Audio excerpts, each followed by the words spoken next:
Juniper Sinclair's heels clicked sharply on the worn wooden floor of their late mother's townhouse.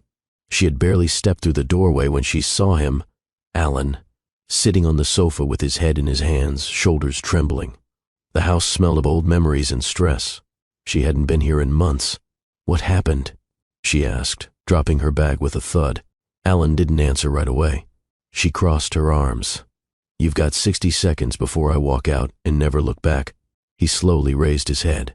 His eyes were bloodshot. I need you to marry Walter Thorne. Then she laughed, hard, bitter. Okay, how much have you had to drink? And what did you mix it with? Alan didn't even flinch. I'm serious. Obviously. She looked him over. You look like death. Are you on something? He stood shakily, walked to a drawer, and retrieved a single sheet of paper. Just read this. She hesitated, then took it. Her name. Walter Thorne's name. Legal language. A 1-year strategic marriage agreement. Terms laid out like a corporate acquisition. Bullet points, clauses, legalese. Her hands trembled. You forged my signature? Alan shook his head. No, it's just a draft. He's waiting on your consent. He, Walter Thorne, your cold-blooded billionaire boss. Why would he want me? Alan looked away. Because you're the only person who won't let him manipulate them. And because... She folded her arms. Say it. He wants to own you. Juniper's nostrils flared. Excuse me? Alan swallowed. Not like that. Okay, maybe it is like that, but it's more complicated. He's in trouble with the press. Some donors pulled out after that anonymous leak. He needs optics. Clean ones. You're smart, articulate. You've stayed out of scandals. And conveniently, I'm your sister. Junie, please.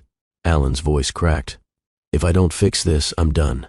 They'll strip me of the committee seat. The campaign is already bleeding money. Walter offered to clean it all up. Press, donors, everything. He said you're the condition. Like I'm property, she snapped. Alan winced. No, like you're the one person who makes him pause. He thinks he can't control you. That excites him. Juniper narrowed her eyes. And you were okay selling me off for that? I didn't sell you. You just served me up, gift wrapped in a white dress and a broken spine. Alan ran a shaky hand through his hair. Don't you think I tried every other option? This was the only one that didn't end with me in prison or splashed across headlines. She folded the paper in half, then again, until it was no bigger than a playing card. I'm not doing this. Alan stepped forward. Junie, no. Absolutely not. I don't care how much trouble you're in. I'm not walking into a political masquerade to save your career. Silence stretched between them. Then Alan spoke, barely above a whisper. Mom would have done it. That cut her deeper than any contract. Juniper took a step back, her throat tight. Don't bring her into this. She protected us. She sacrificed for us every day. This is 1 year. You survive it, and you come out richer, stronger, and with your brother's career still intact. I didn't ask to be your savior, Alan. But you are, he said. You always have been. 2 days later, she found herself at a private legal office in DuPont Circle, signing her name on that contract. No emotion, no fanfare, just the scratch of pen on paper and Walter Thorne, watching her from across the table. He was dressed in charcoal, not a speck out of place. His hands immaculate, his eyes steel. He didn't smile, not even when she slid the document across the table. I'll have my team schedule the ceremony, he said simply. You're not even going to pretend this is romantic? Walter tilted his head. We both know what this is. She stood. No, Walter. You know what this is. I'm just here to keep my brother out of a jail cell. He rose slowly. We'll see. 2 weeks later, she stood at the altar in a white gown that fit too tight and heels that made her toes scream. The press was there. Political donors, senators, fundraisers, campaign chairs. Walter Thorne stood across from her, cold and majestic, as if he were about to acquire a new firm instead of take a wife. The judge recited the vows. Juniper said I do with a tight jaw. Walter didn't kiss her. He nodded. She could feel the cameras on her, flashing like tiny explosions. The ring on her finger felt like a trap, 3 emeralds clawed in platinum. When they stepped into the limousine afterward, silence thickened between them. Walter sipped something dark from a crystal glass. She kept her eyes on the window. Then finally, he spoke. Do you know what I find most intriguing about you? She didn't respond. He turned toward her. You haven't begged yet. Hello, my beautiful family. This is your favorite Dr. Phillips, and I'm so glad you're still here with me. If you're with me right now, drop a comment below saying, I am with you, doctor. Your words mean so much. And if you're new here, don't forget to hit that like button and subscribe. Join our growing love and Twilight family today. The wedding made headlines before it even happened. Walter Thorne marries campaign strategist's sister in quiet ceremony amid Senate pressure scandal turned spectacle. Thorne's unexpected union with Juniper Sinclair, but there was nothing quiet about it. The ballroom of the old State Heritage Club was draped in navy, silver, and frost white. No flowers, no violins, just power suits, cold champagne, and men with polished smiles. Juniper stood in a waiting room lined with antique portraits of dead senators, breathing slowly through her nose while the stylist pinned her hair. Ready, Mrs. Thorne? Someone asked. She turned her head sharply. That's not my name. The planner gave an awkward laugh and retreated. The dress was Walter's pick. No lace, no romance. Sleek, high-necked, with sharp shoulders and a fitted waist, like armor. When the doors opened, she walked down the aisle to the soft march of a string quartet. Walter was already at the altar, hands folded, face blank. He didn't look at her. Not once. She walked past senators, lobbyists, CEOs, and political influencers, each of them whispering theories behind composed expressions. He's rebranding himself. She's the one with the clean public image. Smart move. Strategic. Juniper's throat burned. She reached the front and met the gaze of the judge officiating the ceremony. He read from a printed script with the mechanical tone of a man billing by the hour. Do you, Juniper Sinclair, take Walter Thorne as your lawfully wedded husband? I do, she said without blinking. He turned to Walter. Do you, Walter Thorne? I do. The judge looked briefly confused. You may kiss the bride. Walter didn't move. Juniper stared straight ahead. After a beat, the judge cleared his throat and closed the folder. By the authority vested in me by the District of Columbia. The crowd clapped politely. She didn't cry, didn't smile, didn't falter. She walked back down the aisle with Walter beside her, his arm around hers like a business escort. Smile, he whispered. You first, she murmured back. The car waiting outside was a long black town car, tinted windows and diplomatic plates. Juniper climbed in first. Walter followed.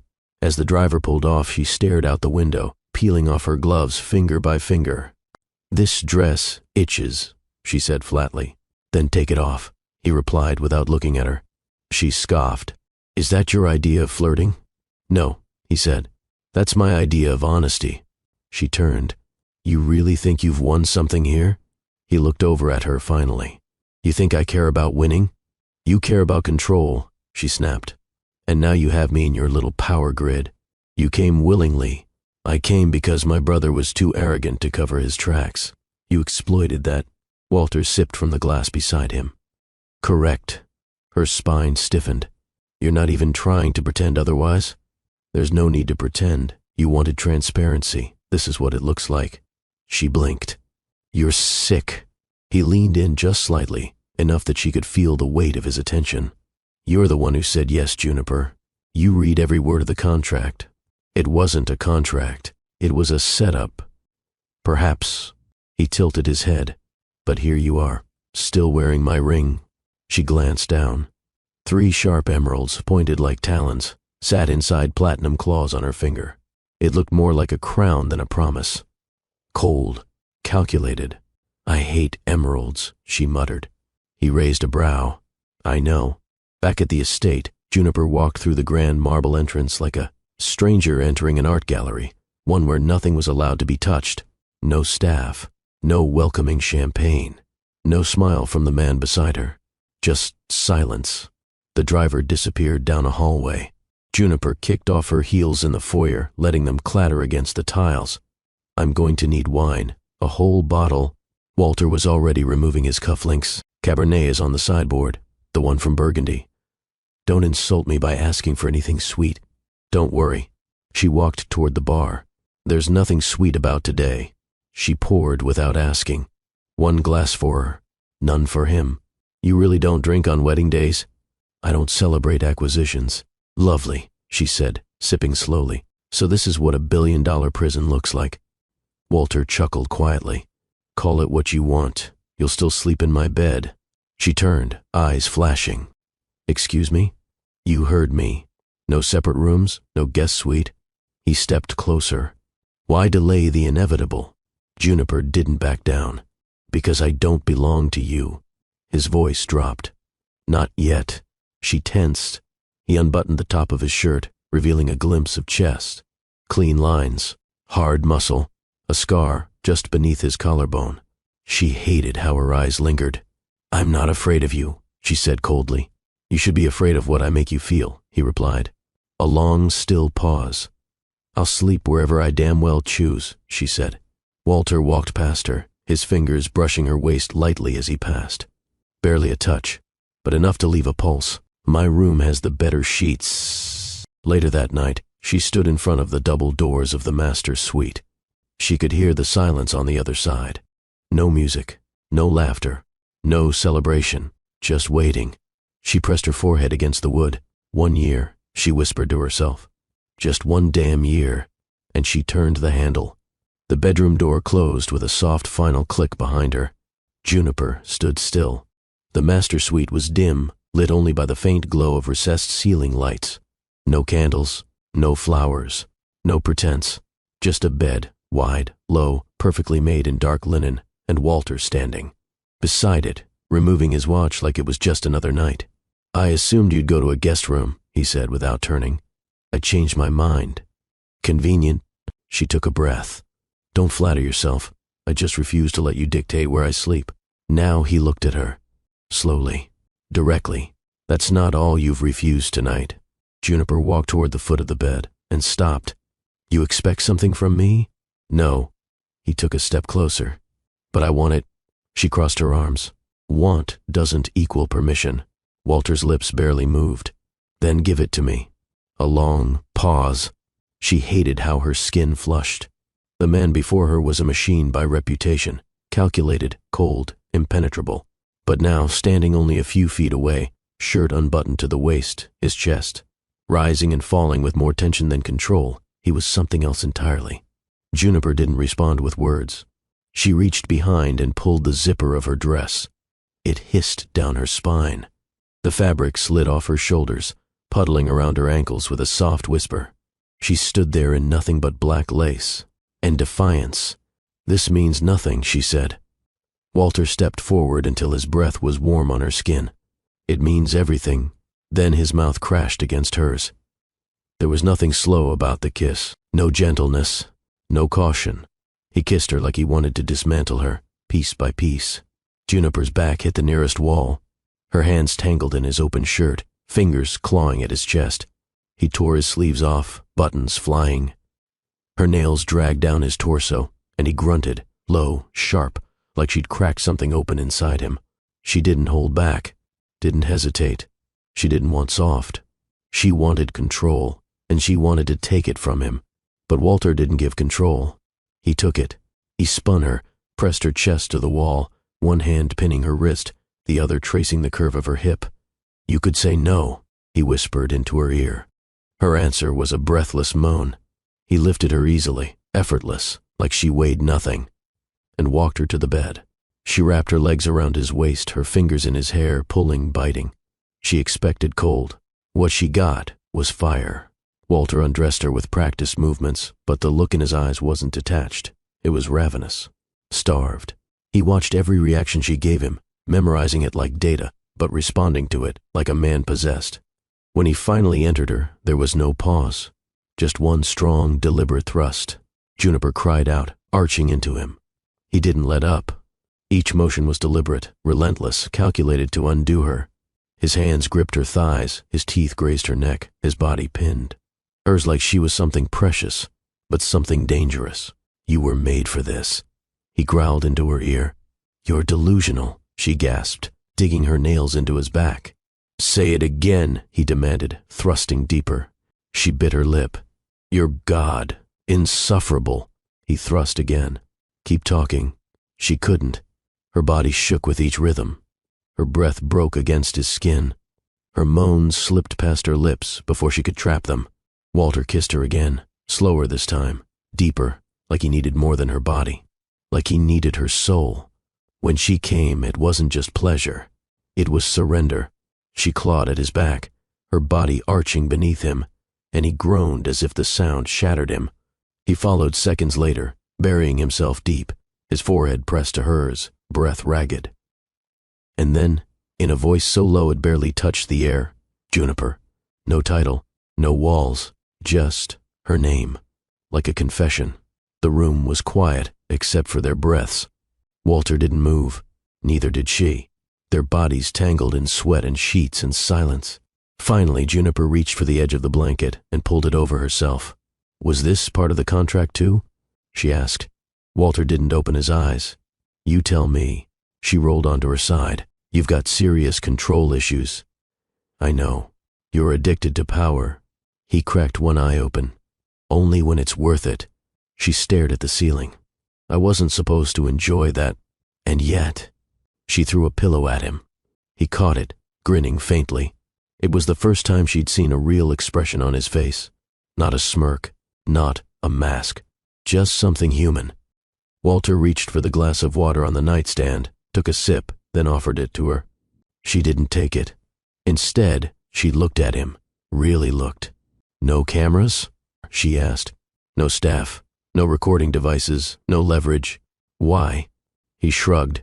I didn't want proof. She frowned. Of what? That you could break me? Morning sunlight slipped through the sheer curtains, landing across Juniper's bare shoulder. She blinked. The sheet smelled like cedar and sex.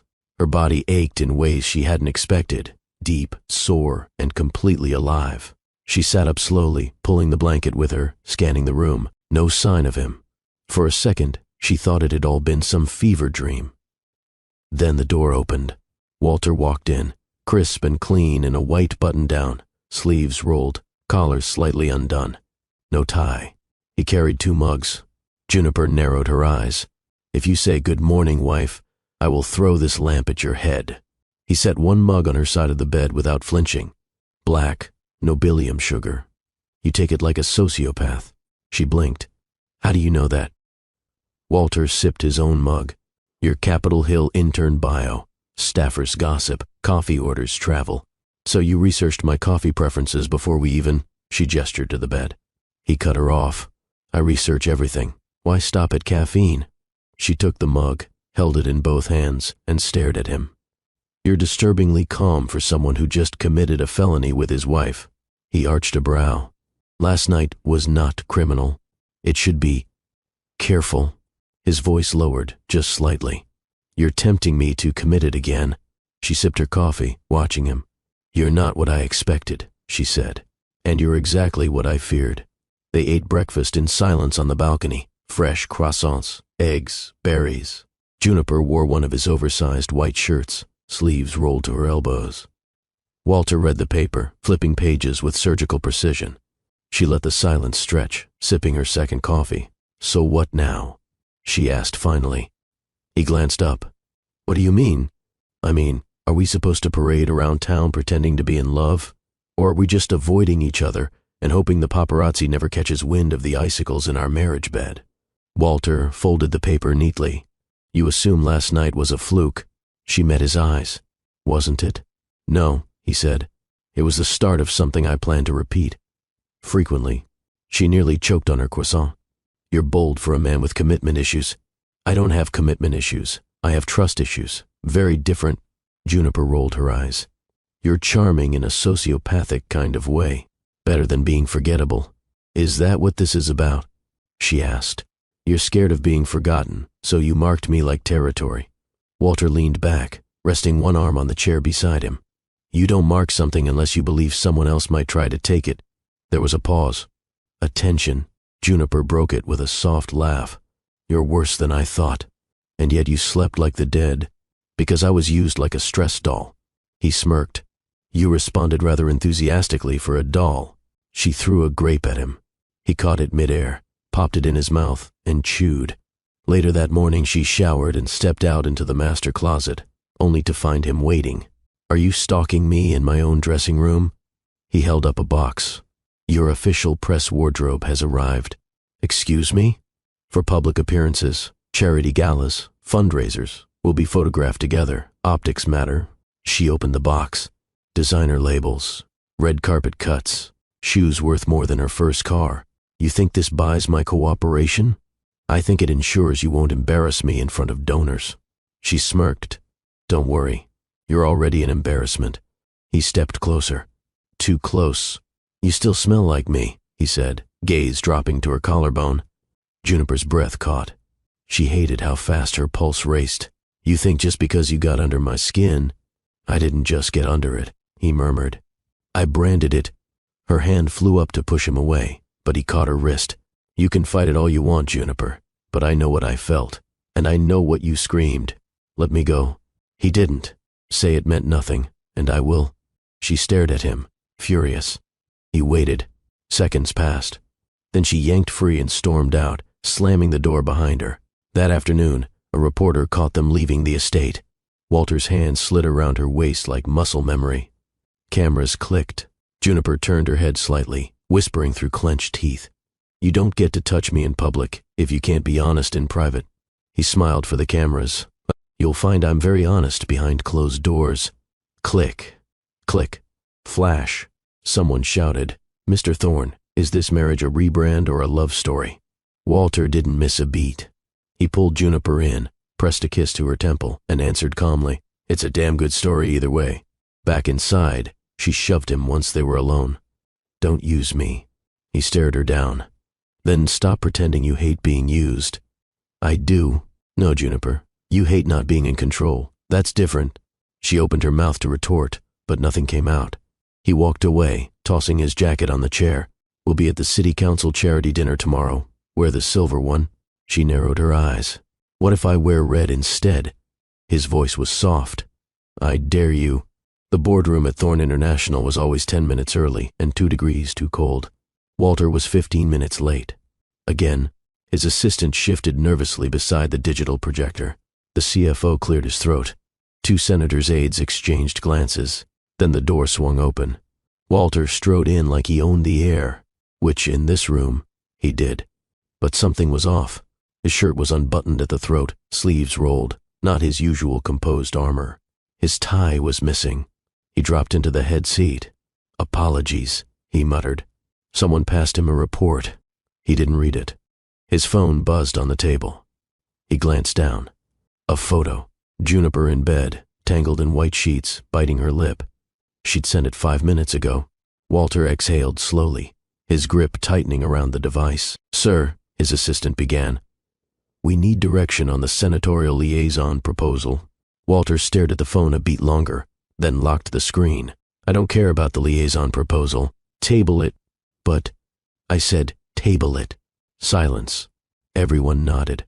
That night, he returned home earlier than expected.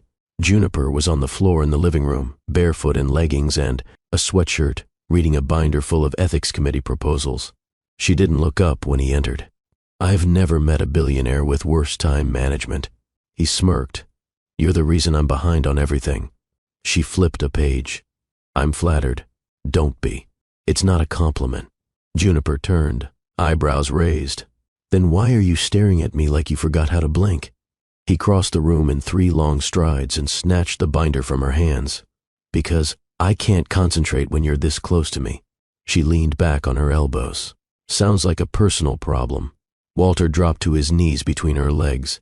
No, he said. It's a you problem. They didn't make it to the bedroom. He took her right there on the Persian rug, devouring every sound she made like he needed it to breathe. His hands on her hips, her nails in his back, the fire roaring behind them, the only witness. Afterward, she lay with her cheek against his chest, heart still racing.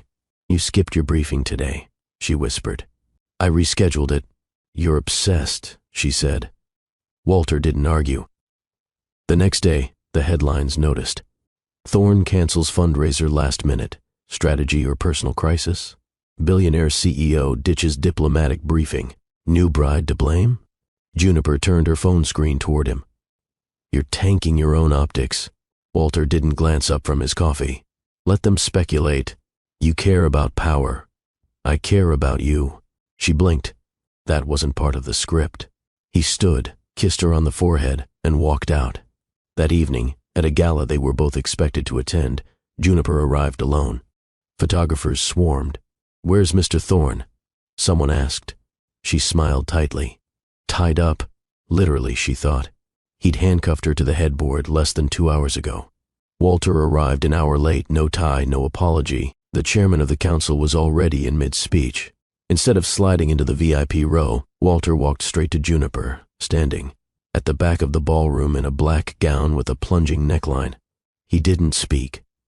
He grabbed her wrist, pulled her into the nearest hallway. "What the hell?" He pushed her against the marble wall. "You wore that on purpose," he growled into her ear. "And you liked it," she whispered back. "You think I won't take you right here?" She tilted her chin. "Try me." He did. 10 minutes later, she straightened her gown and walked back into the ballroom, cheeks flushed, hair slightly undone. Walter followed seconds after, adjusting his cuffs. The council chairman stared. Walter nodded like nothing had happened and took his seat. The next day, Juniper found herself waiting. He didn't show up to breakfast, didn't respond to her texts. By noon, she checked his calendar. Cleared. Evening, cleared. Walter Thorne, master of punctuality and control, was disappearing into her. And it scared her, because she was disappearing too. She found him in his office library at midnight, sitting in the dark, staring at a framed photo on the desk, one of him shaking hands with the president years ago. "You're spiraling," she said gently. He didn't flinch. "I've lost meetings, skipped calls, canceled with donors." She stepped closer. "Why?" Walter's voice was low. "Because the minute I'm not near you, I feel like I'm being pulled under." She blinked. "That's not love, Walter." "I know." His jaw clenched. "It's need." She placed a hand on his shoulder. "Then pull back." He looked up at her. "I can't." Juniper stood in front of the mirror in the master bathroom, brushing her hair back into a loose twist. Her reflections stared back, calm, collected, indifferent, but her heart hadn't stopped pounding since the night before. She could still feel him, on her skin, under it, inside it. And she hated it, because it wasn't supposed to feel good. It wasn't supposed to feel like home. She dropped the brush, walked into the closet, and pulled on jeans and a black blouse. No designer tags, no styling team. She needed to feel like herself today. Whoever that still was. Walter was already in the kitchen. No staff again. No calls. Just him, slicing apples like he didn't have 3 appointments waiting on his word. "You're late," she said, pouring herself coffee. "I canceled everything," he replied. She stared. "Again?" He handed her a plate with apples and toast. "You didn't eat dinner last night." "Because you were too busy dragging me against walls and forgetting you have a job." Walter didn't react. She took the plate. Sat. "You're spiraling," she said. He leaned against the counter. "You said that, and you're not denying it." He took a breath. "I'm not." Juniper looked at him. Not the tailored image or political warlord. Just the man. Barefoot, wrinkled shirt, eyes tired. "I don't want to be your escape," she said. "You're not." "Then what am I?" Walter walked around the island, knelt in front of her. "You're the only thing in my life that feels real." She didn't know how to respond, so she stood and walked to the glass doors, looking out over the courtyard. The air outside was still. Inside, her mind was chaos. He was unraveling at the seams, and somehow the seams were stitched with her. That afternoon, Walter didn't show up to the Senator's Tech Security Summit he'd been scheduled to keynote for 6 months. His staff panicked. Phones rang. Schedules shifted. Juniper found him in the indoor gym, shirtless, hands wrapped in training. Tape, punching a heavy bag like it had personally offended him. "You're avoiding the world again," she said. He didn't stop. Punch. Punch. Jab. Jab. "You can't keep doing this." He paused, breath ragged. "Do you have any idea what it's like to touch you and then have to pretend none of it matters the next day?" She folded her arms. "We had a contract." He stepped closer, sweat glistening on his skin. "And I tore it the moment I touched you." Juniper stared at him. "You think obsession is romance?" "No," he said, "but it's honest." She swallowed hard. "You're falling apart. I've never been more alive." That night, she stayed in a guest room. Not because he asked her to, because she needed to. She lay on the unfamiliar bed, staring at the ceiling, remembering every detail of how his hands felt wrapped around her thighs, how his voice had broken when he whispered her name into her neck. But she also remembered her mother, how she'd lost herself in her father's shadow, how she'd turned silent just to keep the peace. Juniper wouldn't let that happen to herself. The next morning, Walter sat waiting at the dining table. He didn't touch his food. "Where were you last night?" he asked. She didn't sit. "In the guest room. I noticed." "Good." He stood slowly. "If this is your way of punishing me." "It's not punishment," she said.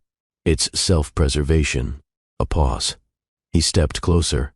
"Did I hurt you?" Juniper looked at him for a long time. "No," she said. "But I think you might hurt yourself trying to keep me." His face shifted. Not pain. Not rage. Fear. He didn't follow her that day. Didn't text. Didn't call. And that silence was louder than anything he'd ever said. Juniper sat on a bench outside the Library of Congress, phone in her lap, untouched coffee growing cold beside her. The city moved around her, cars, voices, ambition. She stared straight ahead. He was losing himself in her, and she was starting to fear how much of herself she'd already given. She didn't want to be someone's reason to crash, but part of her, a dangerous, aching part, liked being needed that much. That night, she returned to the estate late. No lights on. She thought he'd left. But then she saw him, sitting on the steps, no jacket, sleeves rolled to the elbows, one hand in his hair, the other holding the ring box, the real ring, the one he'd never given her. Not the emerald crown from the ceremony, but a simple gold band. "I had this before the wedding," he said. She stood in the doorway. "I wanted to give it to you after it meant something." Juniper stepped forward slowly. "Does it mean something now?" Walter looked up at her, voice rough. "You do." She sank to her knees beside him. No kiss, no declarations, just her forehead resting against his. Two people on the edge of something terrifying and real. The call came just after noon. Juniper was reviewing press briefings in the library when Walter walked in holding his phone, his jaw tense. "It's your brother." Her spine straightened. "What happened?" "He's at the Capitol steps. Security says he's drunk." Screaming. Juniper stood instantly. "Get the car." When she arrived, cameras were already circling like vultures. Alan Sinclair, former rising star of the Progressive Party, was slumped on the marble steps of the Capitol building. His shirt was untucked, his tie loose, and his speech slurred. "Liars. All of them." He yelled. "You think this place is about justice? It's blood and money." Juniper pushed through the small crowd of aides and interns and knelt beside him. "Alan," she said softly. "It's me." He blinked up at her, eyes glassy. "Junie, you're real. Come on, let's get out of here." He tried to stand, but stumbled. Walter appeared at her side without a word, lifting Alan with practiced strength and walking him to the car. Inside, Alan curled into himself, muttering nonsense. Juniper sat in silence, jaw clenched, eyes burning. Walter didn't speak until they pulled away from the Capitol. "You want to know why he spiraled?" he asked. She didn't respond. He looked at her. "Because he knows I didn't need you to save his career. I could have done it without the marriage." Her head whipped around. "What?" Walter stared straight ahead. "I let him believe it was necessary. I let you believe it." She blinked, stunned. "Why?" "Because if I told you the truth, you would have walked." Juniper stared at him like he was a stranger. "And you call me manipulative." He didn't flinch. "You are. But you're honest about it." Later that evening, Alan lay passed out in a guest room, and Juniper stood in the doorway watching him breathe. Her heart ached.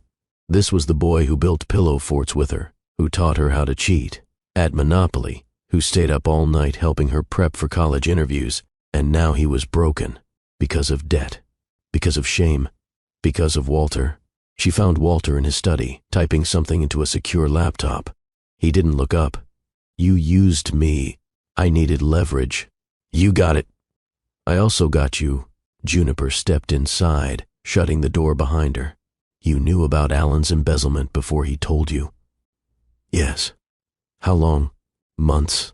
She shook her head. "You planned this?" "No," he said quietly. "I adapted. Don't play semantics with me, Walter. He stood, slowly. I had a file on your brother before I ever met you. She stared. And me? He didn't answer. Her voice dropped. Did you have a file on me too? Walter stepped around the desk. Yes. A pause. Just the sound of her breathing. You watched me, she whispered. I studied you. For what? He exhaled. Because the moment I saw you speak at that ethics hearing last year, I knew you were dangerous. And that made you want to own me? No, he said. It made me want to understand you. Then I met you. And that ruined everything. Juniper's voice cracked. You really think this is love? Walter looked at her, unblinking. I think this is the first time I've been afraid to lose. She didn't sleep that night. She paced the estate corridors, her thoughts chasing each other like ghosts. Everything had been a setup, but somewhere along the way, the lines blurred. She remembered his hands shaking the first time he kissed her forehead. She remembered how he touched her when no one was watching. She remembered his voice in the dark. I've orchestrated every relationship in my life. You were the only one I didn't see coming. In the morning, she went to Alan's room. He was awake, holding a glass of water with shaking fingers. She sat on the edge of the bed. You sold me, she said. He winced. I know. You lied. I thought I was protecting you. No, you were protecting you. Alan looked down. I didn't think he'd care. Juniper's eyes narrowed. Care? About you. At first I thought you were just a tool to him, a pawn. And now? Alan looked up slowly. I think he might burn the whole capital down for you. She stood and walked out. She didn't know which betrayal cut deeper, her brother's desperation or her husband's precision. That evening, Walter found her in the garden, staring up at the stars. He didn't speak. She didn't look at him. You knew from the beginning, she said. Yes, about everything. Yes, and you still came after me. Yes. She turned to face him. Why? His voice was low. Because once I met you, I couldn't walk away. She shook her head. That's not love, Walter. That's obsession. That's control. He stepped closer, inches away. No, he said. That's surrender. The storm rolled in just after midnight. Rain tapped against the windows like impatient fingers. Juniper couldn't sleep. Couldn't even pretend. She needed answers. Not whispered apologies. Not poetic half-truths. She needed proof. Walter's private office was located in a separate wing of the estate, past the east corridor, behind a biometric scanner and under surveillance. Except tonight, for the first time, the scanner was green. Unlocked. She stepped inside. It was colder than she remembered. Sleek black bookshelves, a steel desk, framed certificates, a single chessboard mid-game, and a drawer marked private. She tried the handle. Locked. Her eyes scanned the room. There, beneath the lamp, a ring of keys. She hesitated only a second before sliding them into the drawer. Click. It opened. Inside, files, not digital, physical. Hard copies, hand-labeled. She thumbed through them. Financial records, campaign strategies, donor lists. Then she saw it. A folder with her name on it. Juniper Sinclair. She pulled it out slowly, as if it might burn her fingers. Inside, surveillance photos, captured at a hearing, at a fundraiser, outside a university lecture, 1 year before they met. She turned the pages, notes in sharp pen, personality analysis, behavioral breakdowns, public speaking transcripts, family history, medical records, school transcripts, blood type. She stopped breathing. He hadn't just studied her. He'd watched her, tracked her. Before he ever shook her hand, she stood in the center of the room, folder dangling at her side. When she turned, he was there, leaning in the doorway, watching her. You left it unlocked, she said. I know. You wanted me to find it? Walter stepped forward slowly. You were going to look eventually, and you were okay with that? I didn't say that. Juniper held up the folder. This is insane. I had to know what I was dealing with. I'm not a case study. No. You were a wildfire. I needed to know how close I could stand without getting consumed. She stepped toward him, eyes blazing. You knew everything. Before I ever said yes. Yes. And you used all of it. Walter didn't deny it. Juniper's voice cracked. You took my choices away. He looked at her then, not the strategist, not the predator. Just a man, tired and cornered. I gave them back the moment I saw you walk down that aisle. Liar. He flinched. Juniper shoved the folder into his chest. Was any of it real? He caught it, held it like it weighed more than it should. All of it. She stared at him. Then she stepped back. Don't follow me. She left the study without another word. Rain soaked through her shirt before she reached the car. She didn't care. She drove without a destination, heart pounding, fingers white-knuckling the wheel. He'd studied her like a project, wanted her like a possession, and somewhere along the way, she had started wanting him back. By sunrise, she was parked outside an old coffee shop in Logan Circle. The lights weren't even on yet. She watched the sky shift from gray to gold, her head resting on the steering wheel. No calls came in. Not from Alan. Not from Walter. Silence. When she finally returned to the estate that afternoon, the staff said nothing. Walter wasn't in his office. Not in the gym. Not in the bedroom. But she found him in the kitchen, wearing the same shirt from last night, sitting at the island with the folder in front of him, untouched. He looked up as she walked in. I should have told you, he said. Juniper didn't sit. She didn't speak. I didn't know how. She crossed her arms. You built this entire thing on lies. I built it on necessity. That's not better. Walter leaned forward. You think I don't regret it? She laughed bitterly. You're not the type who regrets. You recalculate. Not with you. Don't. He stood. You think I planned this?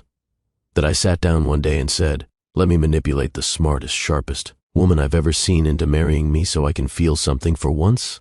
She blinked. Because I didn't, Juniper. She stared. And for the first time in all their months together, she saw it. The cracks. Not just in his voice. In him. He wasn't controlling this anymore. He was barely holding on. She stepped forward. You should have let me see this sooner. I was scared. Of me? He nodded. Of losing what I never deserved to have. Juniper paused. You don't get to decide that. They stood there in silence. The folder sat between them like a weapon, or a confession. Finally, she whispered, I need time. Walter nodded once. I'll wait. Juniper folded her last blouse into the suitcase with quiet hands. No slamming drawers, no shredded love letters, no tear-soaked dramatics, just a methodical goodbye. She zipped the suitcase closed and stood still for a beat, palms flat on the fabric like it could anchor her. It didn't. She found Walter in the greenhouse. He'd retreated there the past 2 mornings, pruning roses that need pruning, rearranging plants that didn't need rearranging. She stood in the doorway, watching as he snipped a single perfect stem. He saw her in the reflection of the glass. I wondered how long it would take. Juniper didn't move. I'm leaving. He turned. No sharp inhale, no step forward. Just his eyes, landing on the suitcase at her side. I see. She waited for the speech. The appeal, the strategic confession. None came. I'm not doing this because I hate you, she said. I know. I'm doing it because I'm not sure where I end and you begin anymore. He nodded once. I know that too. Juniper stepped into the greenhouse, the air thick with moisture and the smell of jasmine. I don't regret what we had, she said softly. Neither do I. But I can't build a future on manipulation, Walter. No matter how beautiful the house is. His jaw tightened. I never planned to fall for you, he said, and I never planned to fall into you. A pause. She exhaled. I just need distance. Space. Time to think. He looked down at the pruning shears still in his hand. I won't chase you, he said. I didn't think you would. She reached into her coat pocket and pulled out the emerald engagement ring. I never liked it, she said. I know. She set it on the potting table, beside the shears, then turned to leave. Walter watched her walk away with a suitcase and no tears. He didn't follow, didn't beg. He stood there long after she was gone, the ring catching the late morning sun, flashing green against his white-knuckled grip on the shears. 3 hours later, Juniper stood in the center of a furnished rental apartment near the lake, staring out at still water. She dropped her bag by the door and collapsed into the couch. No staff, no security detail, no husband, just quiet. She didn't cry. She couldn't. There was something sacred about the silence. like she was hearing her own voice again for the first time in months. The days passed slowly. She kept the curtains open, read actual books, burned toast on purpose, sat barefoot on the porch steps with a cup of tea and no makeup. It felt like she was remembering herself, one page, one breath, one truth at a time. She didn't answer Walter's texts. At first, they were simple. Are you safe? Do you need anything?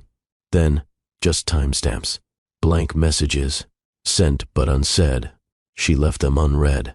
1 week turned into 2. Then a third, and then a letter. No envelope, no return address. Just a folded page slipped under her door one rainy morning. It was his handwriting. I bought a house by the lake. No cameras, no staff, no security, just stillness.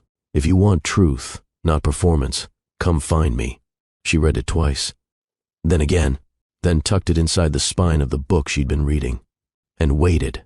That night, the wind howled through the trees outside. She couldn't sleep. Her body missed his weight. Her skin missed his heat. But more than that, her heart missed being known.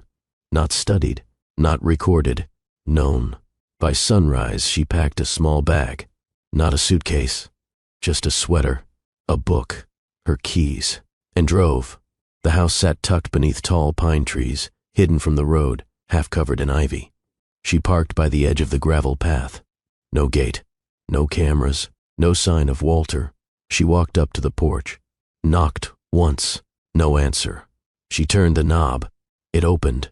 Inside was warm, dim, the scent of wood smoke and citrus. And there he was, in the living room, chopping wood, shirtless, unshaven, barefoot. He didn't speak, didn't smile, just looked up and froze. Juniper stepped inside slowly. You gave up everything, she said. Walter straightened. For you, she stared at him. No press? No donors? No. She paused. For you? He shook his head. For me. They stood in silence. Then he walked to the fireplace and tossed the last log onto the flame. It cracked, spit, caught fire. Later they sat side by side on a small couch, legs barely touching, hands empty. Two people who'd broken everything, and still chose to sit beside the wreckage. Walter poured wine. Juniper didn't drink it. He didn't push. They watched the flames in silence. Then he spoke. I never said I loved you. She looked at him. No, she said. You didn't. He set the glass down. Because love means surrender. And I never surrendered anything. She didn't respond. Until his voice broke. But I'm ready now. Walter Thorne vanished from the headlines without a single statement. No press release. No official withdrawal. Just silence. The Capitol buzzed in his absence. Power brokers whispered. News anchors speculated. Has Thorne stepped down from political ambitions? Thorne skips summit in Brussels. Deputy sends cryptic no comment. Once the coldest strategist in D.C., now missing in action. He had ghosted the very machine he built. Juniper read the articles from her porch swing. Not to check on him, she told herself, but because she needed to know what version of the truth the world had chosen. Some said he was sick. Others said it was a power play. Only one columnist, buried in the local section, dared to ask, what if the empire never mattered to him as much as one woman did? She closed the browser, tossed her phone across the couch, and stared out at the lake. 2 weeks passed. No new sightings, no campaign statements, no gala appearances. The name Walter Thorne stopped trending, but he didn't leave her mind for a moment. Juniper spent her days writing, not articles, not policy briefs. Letters. Some she burned, some she sealed in envelopes she never intended to send. One she kept on her nightstand, folded, blank, because some truths didn't need ink. They needed time. Alan called once. You hear from him? He asked. She said nothing. He left me a voicemail, Alan said. Just said, thank you for protecting her. And I'm sorry for using you to get to her. Juniper's chest tightened. Alan paused. I think he meant it. She nodded, then ended the call. At the lake house, the firewood was always stocked. The porch never swept. The kitchen light left on all night, as if Walter hoped she'd return when she thought no one was watching. She didn't. Not yet. But she wrote another letter. This one, she signed, "Walter, you scare me. Not because you hurt me, but because you saw me, entirely. And I forgot what that felt like. Jay." She folded it. Didn't seal it. Placed it beside the blank one on her nightstand. One evening she turned on the news. A panel debated foreign policy. The host said, had Walter Thorne still been in Washington, he would have, but she muted the TV before the sentence finished. He wasn't in Washington anymore. He was waiting. The next day, she didn't plan it. She just drove. She didn't pack a bag, didn't text, just followed the route to that quiet little house with the ivy-covered porch. He was there, chopping wood again, shirt damp with sweat, expression unreadable. He looked up as the gravel crunched beneath her tires. No shock, no smile, just stillness, as if he'd been expecting her all along. She got out of the car and stood across from him. No suitcase, no conditions, just her. "I read the articles," she said. "I know. They think you've disappeared. I have." She stepped closer. "Why?" Walter dropped the axe. "Because I was tired of building empires on lies." She nodded slowly. "And now? I want to build something real, even if it's small, even if it's just us." Juniper studied his face. No mask, no weaponized charm, just him, quiet, bare, ready. "I'm not here to forgive everything," she said. "I'm not asking you to. I still need space sometimes. I'll give it. I don't want to be worshipped. Then I'll stand beside you." A pause. She reached into her pocket, pulled out the letter, the signed one, held it out. He took it, unfolded it, read it, then looked at her. "You stayed away," he said softly, "so you wouldn't get lost in me." "I came back," she replied, "so I wouldn't lose myself." He stepped forward, close enough to touch, but didn't. She had to decide, and she did.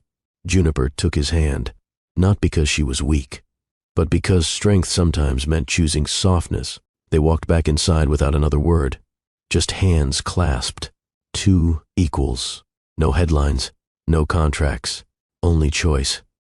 The next morning, the lake was quiet. Still. Sunlight stretched across the water like it had nowhere else to be. Juniper sat on the porch swing, a coffee mug in one hand, the blanket from Walter's couch wrapped around her shoulders. No makeup, no press briefings, just skin and air. Walter stepped outside barefoot, holding a brown folder. He didn't speak, just sat beside her, setting the folder between them. She glanced at it, then at him. "What's that?" "No tricks," he said. "Just clarity." Juniper didn't touch it. Instead, she asked, "Are you done hiding?" Walter's eyes met hers. "I was never hiding." "Then what were you doing?" "Waiting for the noise to die." "And now?" "Now, I want something honest." She finally opened the folder. Inside, a single piece of paper. No legal stamp, no lawyer's watermark, just a handwritten list. No staff, no surveillance, no scheduled appearances, no manipulation, no expectations. Just us, as we are. And at the bottom, 2 lines in bold, "This is not a contract. This is an invitation." Juniper stared at it, then laughed, just once, soft and sharp. "You're really committing to the bare minimum." Walter smiled faintly. For someone who once negotiated trade embargo loopholes in Brussels, this was harder. She kept reading. Her finger paused over the final bullet. "No past used as currency." She looked at him. "That one's new." "I used your past against you," he said. "Your public image, your integrity, your family." She nodded. "You used your own too," she said. He tilted his head. "I didn't have much left." Juniper closed the folder. "I don't want to live in exile," she said. "This isn't exile. Feels like it." Walter leaned forward, elbows on his knees. "It's not running, Juniper. It's choosing stillness." She narrowed her eyes. "That sounds like something people say when they've given up." "It's what I'm saying, because I've finally stopped pretending." A breeze moved through the trees. Juniper sipped her coffee, heart still and loud at the same time. "You really think this will work?" she asked. Walter didn't answer right away. Then, only if we wanted to. She looked down at the paper again. It wasn't legal. It wasn't binding. It was honest, and that made it more dangerous than any document she'd ever signed. That afternoon they went grocery shopping. Together. No driver. No bodyguards. Just them, pushing a cart through a small-town co-op. Walter insisted on cooking dinner. Juniper stood in the corner of the kitchen, watching the man who used to intimidate. Senators now squinting at the instructions on a box of couscous. "You're a mess," she said.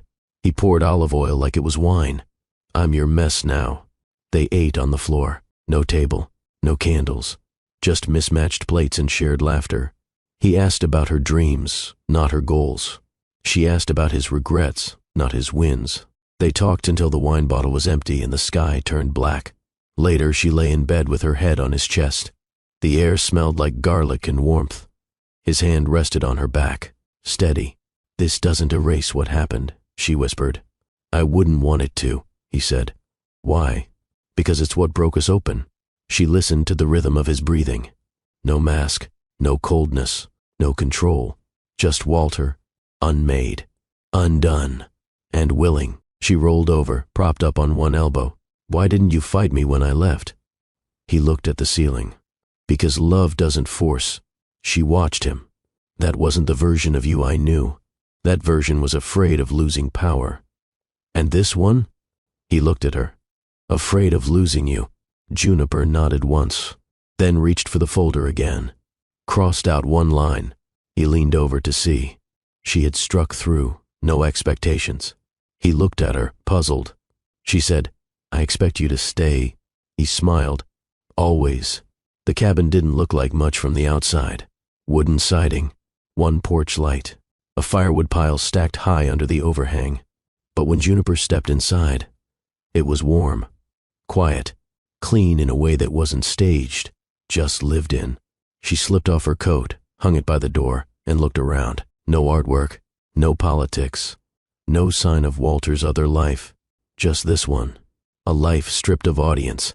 Walter stood by the fireplace, sleeves rolled, barefoot. The flames lit his face unevenly, one side gold, the other shadow. Juniper didn't speak. She walked over slowly, stopping a few inches from him. Neither reached, not yet.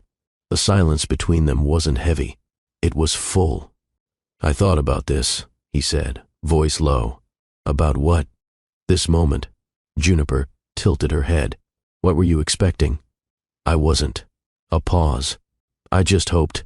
She reached for his hand. He didn't grab, he allowed. Fingers threaded, palms aligned, a connection, no pressure, no force. She stepped closer, chest against his, chin lifting just enough to meet his mouth.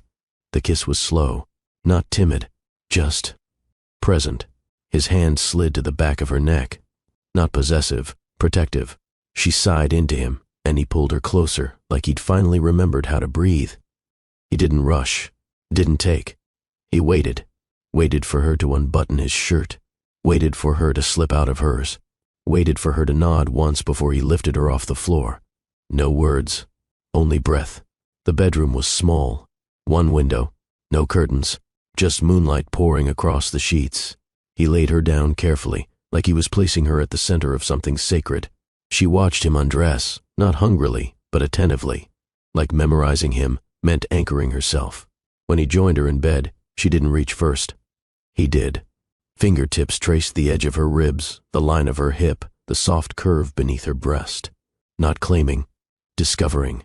She touched his jaw, then ran her thumb over his mouth. "You're not the same," she whispered. "I never was," he said. "You just brought out the part I buried." He kissed her again. Lower, slower, like a vow. When he entered her, they both gasped, soft, almost startled. It wasn't about domination. It wasn't about release. It was return. Their rhythm was gentle, uneven, real. Bodies shifting, breath catching, hands everywhere and nowhere at once. Foreheads pressed, mouths parting. He whispered her name like a prayer, and she answered with his. No cries, no performance, only truth. When she climaxed, it wasn't a peak, it was a surrender. Her fingers gripped his shoulders, her mouth against his ear. her body arching not to escape, but to open. And when he followed, it wasn't violent. It was deep. Final. They didn't move. Didn't speak. His arm draped across her waist. Her leg over his. Their hearts slowing in tandem. The fire popped once in the next room. Walter kissed the top of her head. I would have waited forever, he said. She smiled against his skin. I'm glad I didn't make you. Later she woke up wrapped in a tangle of limbs and linen. She looked at him, eyes closed, breathing even, jaw finally relaxed. The man who once ruled Washington now slept like someone who had nothing left to prove.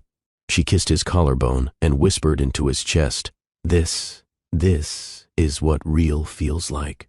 He pulled her closer, still half asleep. Didn't speak. Didn't need to. The sun rose lazily over the lake, scattering gold across the wooden floors. Juniper stood at the cabin sink, washing 2 mugs. Walter sat at the table behind her, reading a paperback, his glasses sliding slightly down his nose. There were no aides, no agendas, no hidden microphones. Only quiet, and the smell of black coffee. Juniper dried her hands, then turned. Let's make rules. Walter looked up, amused. Rules? If this is real, if we're going to start over, then yes, ground rules. He set the book down. All right. You start. She stepped toward him, serious. No pretending. He nodded. Agreed. No sugarcoating. Yes. No saying what you think I want to hear. Walter smirked. That might be harder. Juniper narrowed her eyes. And no using silence as punishment. He paused, then nodded. Deal. She sat across from him. He leaned in slightly. My turn? Go. No disappearing into work when things get emotional. Juniper arched a brow. And what if I am the work now? He smiled faintly. Then, I'll show up on time. She considered that. Fair. Walter poured her more coffee without asking. She didn't thank him. Didn't need to. It was becoming normal. You were never like this, she said after a while. Like what? Soft. He met her gaze. I was. You just didn't see it. Because you didn't let me. He nodded. That's true. Soft. He met her gaze. I was. You just didn't see it. Because you didn't let me. He nodded. That's true. Juniper leaned back, mug cradled between her palms. You terrified me. I terrified myself. Silence. Honest. Sharp. I used to think you didn't feel anything, she said. I did, he answered. But I didn't know what to do with it. She studied him. And now? I feel everything, he said, and I'm learning how to stay. Later, they took a walk by the lake. Shoes off, jeans rolled, water lapping at their ankles. Juniper picked up a smooth rock, turned it over in her hand. Did you ever really think we'd get here? Walter watched her. No. Then why chase me? Because I didn't want anyone else to. That's not the same as love. I know. A pause. She tossed the rock into the water. Do you love me now? She asked quietly. Yes. How do you know? Walter didn't hesitate. Because I'm not building anything else. That night, they cooked together. She chopped vegetables. He burned the chicken. They laughed. He tried again. Succeeded. Barely. After dinner, they sat on the porch. No wine. No distractions. Just her head on his shoulder. His thumb tracing her knuckles. Juniper whispered, What happens when the world finds you again? Walter replied, Then they'll see a man who chose a woman over a throne. And what if I don't want the world to see me at all? Then we stay hidden. For how long? As long as it feels right. She looked up at him. You're not afraid anymore, are you? Only of losing this. She nodded. Then let's protect it. Later in bed, she kissed his chest once before curling against him. I still have questions, she whispered. I'm ready for all of them. Even the hard ones? Especially those. She exhaled. I might not ask tonight. That's fine. He wrapped an arm around her. I'm not going anywhere. And for the first time in months, she believed him. Walter stood in the kitchen doorway, sleeves pushed up, watching Juniper as she danced barefoot to a vinyl playing in the corner. It wasn't polished dancing. It wasn't meant for anyone but her. Hair messy, shirt loose, spinning in tiny circles like the weight of the world had finally slid off her shoulders. He didn't interrupt, didn't offer commentary. He just watched the woman who had once stormed out of his estate now twirling in his cabin, smiling without needing to be asked. Free. She caught him staring and grinned. You gonna just stand there like a statue? I'm taking mental pictures, he said. She tilted her head. For blackmail? He joined her mid-spin. Badly. Off rhythm. All shoulders. She laughed, arms looping around his neck. You're terrible at this. I never learned how to be light, he murmured. She kissed him once, gently. You don't have to be perfect. Just willing. They moved together, clumsy and uncoordinated, until the song ended. Walter pressed his forehead to hers. I used to lead every dance, he said. And? I never realized how exhausting it was, until you let me follow. That afternoon, Juniper pulled out a notepad and sat at the kitchen table. What's that? Walter asked. A list. For what? Things you've never told me. He poured water into a glass. That could take a while. Good, she said. We have time. He sat across from her. Start with something small, she said. He thought for a second. I once cried during a speech. Her brow arched. No one noticed. But I had a moment, a real one. It caught me off guard. What was it about? He swallowed. Veteran support bill. The language was standard. The numbers weren't. She nodded slowly. He added, it was the first time I realized numbers could hurt. She wrote that down, then looked up. My turn? He smiled. Fair is fair.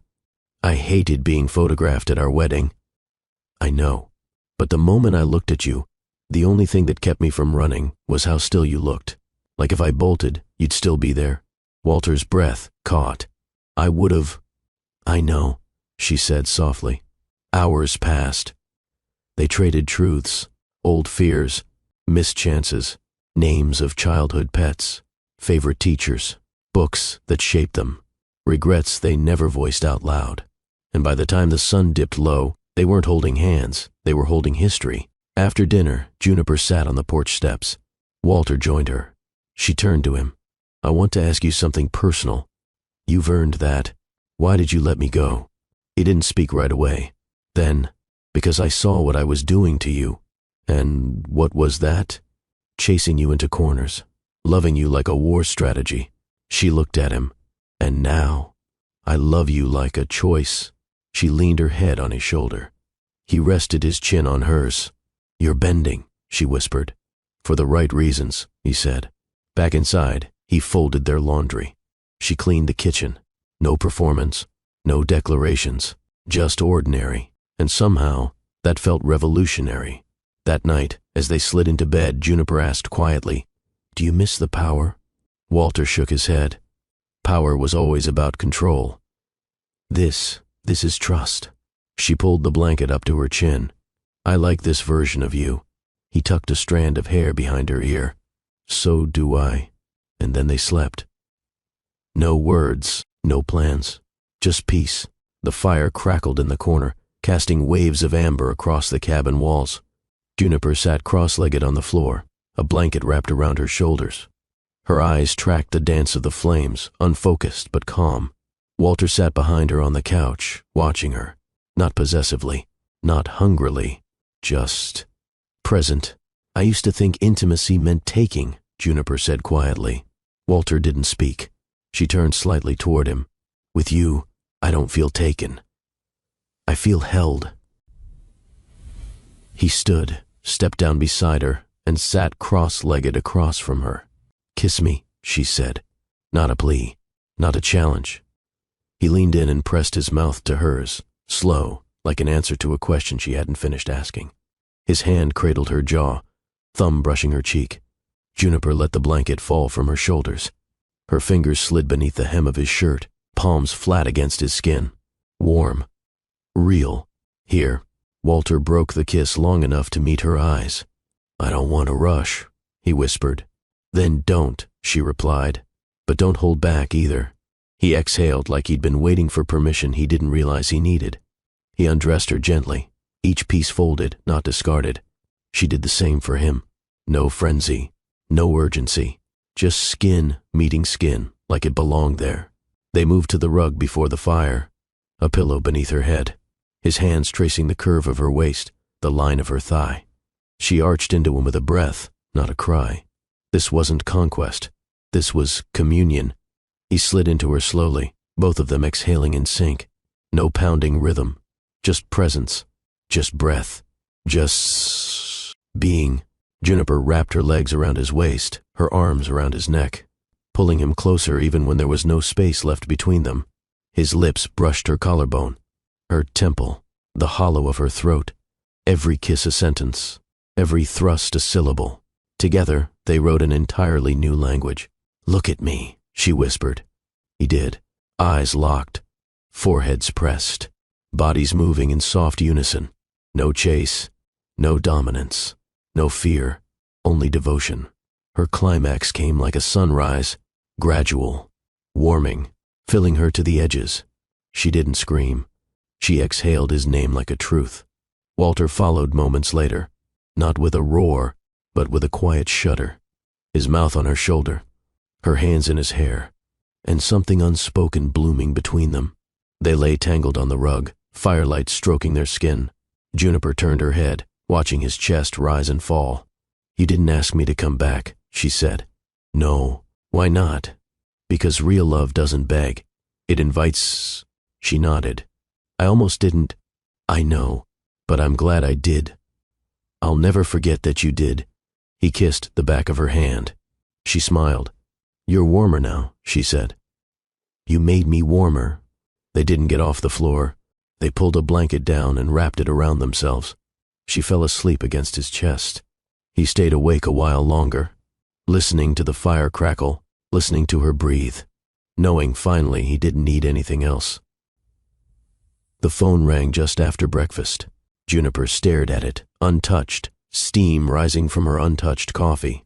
Walter didn't ask who it was. He waited. She let it go to voicemail, then picked it up again. 3 new notifications. 1 text from Alan. 1 email from a Capitol Policy chair. 1 missed call from a number labeled DC Office, Ethics Board. She set the phone face down. "You should take the call," Walter said. Juniper shook her head. "Not today." He reached for her hand across the table. "You've been gone 6 weeks." "Exactly. You were born to lead, Juniper." She looked up. "And if I was born to rest?" Walter smiled faintly. "Then this table becomes our kingdom." The silence stretched. She finally spoke. "I miss using my voice." "Then use it." She hesitated. "What if I can't do both? Be with you and be me?" "Yes." He tightened his grip on her hand. "Then we learn how to be us in both places." That afternoon, she opened the email. Subject, committee seat reinstatement proposal. They wanted her back. Not in some junior role. In the lead. A chair seat on the Senate's Bipartisan Ethics Reform Board. A direct result of the scandals Walter had helped clean up before he disappeared. Poetic. Painful. Tempting. She read the full email twice. Then again. She closed the laptop, walked outside, stood at the lake's edge, and screamed. Not in anger, not in pain, in decision. Walter found her seated on the steps when the sun dipped below the trees. Her expression was clear, still, grounded. "I want to go back," she said. He sat beside her. "I know. I'm scared." "Of what?" "Losing us." Walter took her hand. "Then we define what us looks like in the real world." She nodded slowly. "I don't want to live in the shadows." "Then don't." "I don't want to hide you. I'm not afraid of being seen." She looked at him. "I never expected you to say that." He smiled. "That's because you remember the man who needed control." "And you?" The next day she got dressed in slacks, a navy blouse and low heels. Simple, clean, professional. Walter watched her from the doorway. "You look like the woman who once terrified 5 press secretaries in 30 minutes. She laughed. "I am her. But you're also more." She turned. "Do you want me to stay?" Walter stepped forward. "I want you to rise." She reached for him, held his face in her palms. "I'll be back," she said. "I'll be here." She drove herself.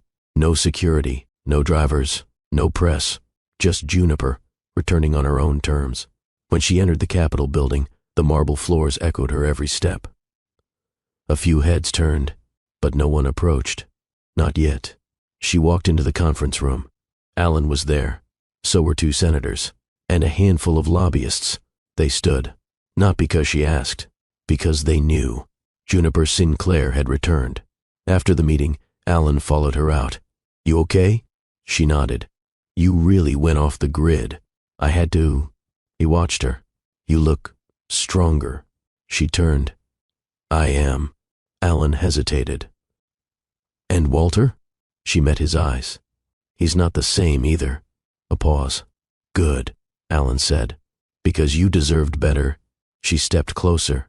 "He's becoming that man. Then maybe he deserves you now." Juniper smiled faintly. "Maybe." Back at the cabin, Walter was barefoot, kneeling by the fire, building warmth from ash. She stepped inside, dropped her bag, and wrapped her arms around his waist from behind. "I'm not done," she said. He rested his hand over hers. "Good." She pressed her cheek to his back. "But I'm not leaving either." He turned, met her eyes. "Then we lead together." 3 days after her Capitol return, Juniper received a call. It wasn't from Alan, not from the ethics committee. It was a direct line from a national news network. Primetime debate moderator, national stage. One night, millions watching. "We want you to represent the independent voice," the producer said. "You're sharp, respected, untouched by scandal. Viewers trust you." She didn't answer immediately. That night, she paced the cabin, back and forth, from fireplace to window, window to kitchen. Walter sat quietly on the porch, hands folded, waiting. He didn't interrupt her thoughts, didn't ask questions, didn't offer advice, just waited. Eventually she joined him. The moon was half full. The air smelled of pine and early frost. She stood by the railing, arms crossed. "They want me on national television," she said. Walter looked up. "For what?" "Moderating a national pre-to-election debate, not party-sponsored, public trust broadcast. I'd be the anchor voice." He nodded slowly. "It fits." She turned. "Does it?" "Only if it fits you." She sat beside him. "It's exposure I never asked for," she said. "It's leadership you've earned." Juniper tapped her fingers on her knee. "I'd be scrutinized. Every word, every blink, everything we've built would be under a microscope again." Walter didn't flinch. "You've handled worse." She looked at him. "This time, I have something to lose." He exhaled. "Then don't take it for power. Take it for purpose." She didn't sleep much that night. Every time she closed her eyes, she saw 2 lives. One, in front of a camera. Sharp suits, national applause, her voice defining the conversation. The other, in this cabin. Firelight, bare feet, his breath at her neck. She wanted both. The next morning, she sat on the edge of the bed, staring at the floor. Walter handed her coffee without a word. She sipped it slowly, then said, "I need you to be honest. Always. If I say yes to this, will you still want me?" Walter knelt in front of her, took the mug from her hands and placed it on the floor. "I don't want the quiet without you," he said. "If your truth is louder than this cabin, I'll be the one sitting in the front row." Her eyes welled. She blinked once, then nodded. "She made the call before noon. I accept, but on my terms. No scripted questions, no image consultants, no wardrobe guidelines, just her voice, unfiltered." That evening, she and Walter sat on the floor again, eating leftovers from mismatched bowls. She leaned back against his chest. "I'll be away for 4 days. I'll pack your bags. I'll be in makeup for 3 hours. I'll still recognize you. They'll come for you, you know, dig things up. I'm not hiding anymore." Juniper tilted her head to look at him. "Why not?" "Because I'm proud of who I became loving you." The fire crackled again. She whispered, "I'm scared." He kissed her temple. "So am I. But we're doing it anyway?" He nodded.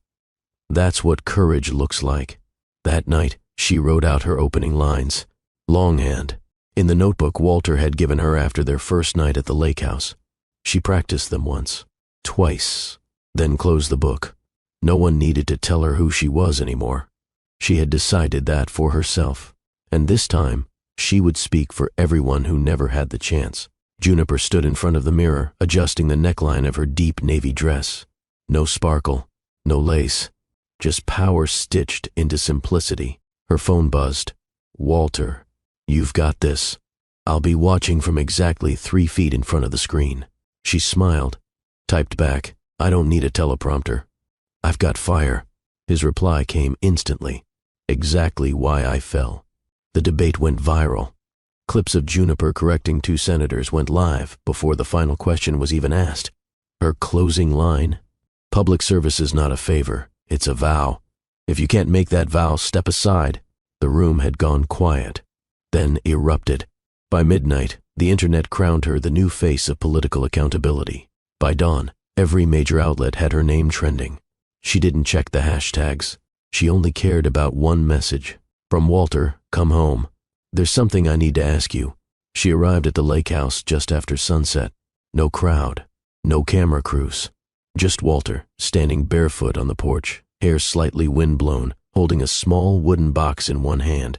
She stepped out of the car slowly. "You didn't wait inside. I wanted to see you the second you pulled in." She climbed the steps.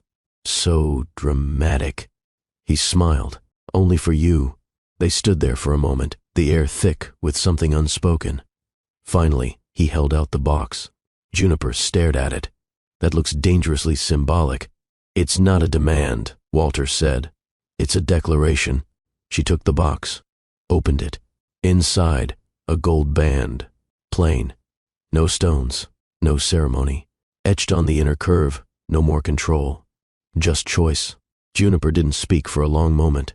Then, "Are you asking me to marry you again?" "I'm asking if you'd still choose me, knowing everything."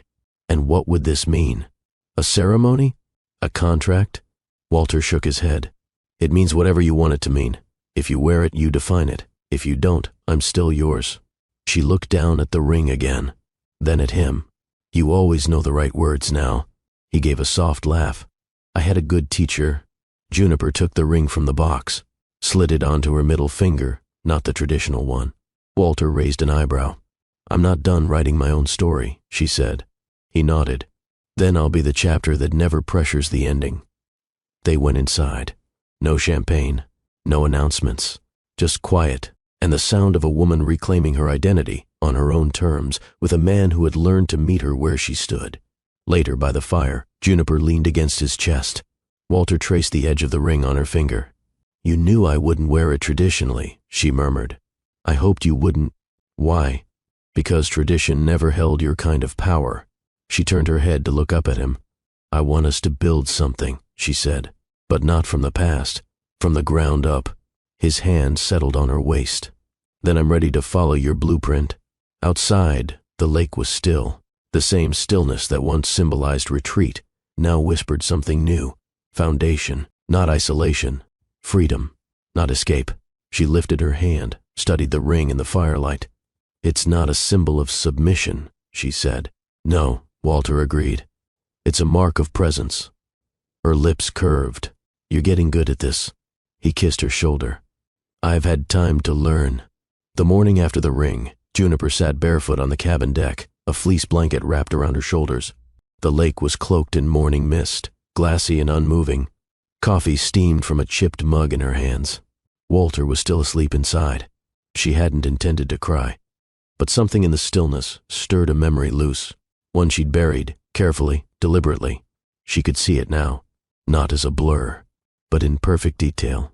She was 10, still small enough to sit on the counter while her mother stirred soup. The kitchen smelled of thyme and salt and love. Alan was playing outside, sword fighting the autumn wind. Juniper had asked, "Mom, why don't you ever rest?" Her mother had laughed softly, the kind that sounded like exhaustion hiding behind grace. Then she'd said, "Because rest is expensive, and women who want respect are always paying for it." Juniper hadn't understood it then, but now it landed like a stone in her chest. She sipped her coffee, closed her eyes, and whispered into the air, "You were right." She walked down to the dock, barefoot on wet wood, and sat with her knees pulled to her chest. She could still hear her mother's voice, hoarse but steady. That same week, her mother had braided Juniper's hair and said, "Don't be afraid to want more." but don't let more replace who you are. Juniper had forgotten that part. Until now. Until this exact morning, when her life was full of everything she once feared she could never hold: respect, love, independence, and still, herself. Walter came down a few minutes later, shirtless, in gray sweatpants, rubbing sleep from his eyes. He didn't speak at first, just sat beside her, silent and warm. After a while he asked, "You okay?" I remembered her. He nodded. "Your mother? She taught me how to want without apology. That's rare. She told me not to confuse exhaustion with purpose." Walter was quiet, then said, "Maybe that's why you finally chose rest, not because you quit, but because you understood it doesn't cost your soul." Juniper let her head fall to his shoulder. They sat like that, watching mist rise from the water. She whispered, "I think it's time." "For what?" "To write again. But not speeches, not laws." He turned slightly. "What then?" "A book. Maybe essays, maybe letters, to women like her, like me, like those still trying to hold everything without falling apart." Walter's expression softened. "I'll clear the office.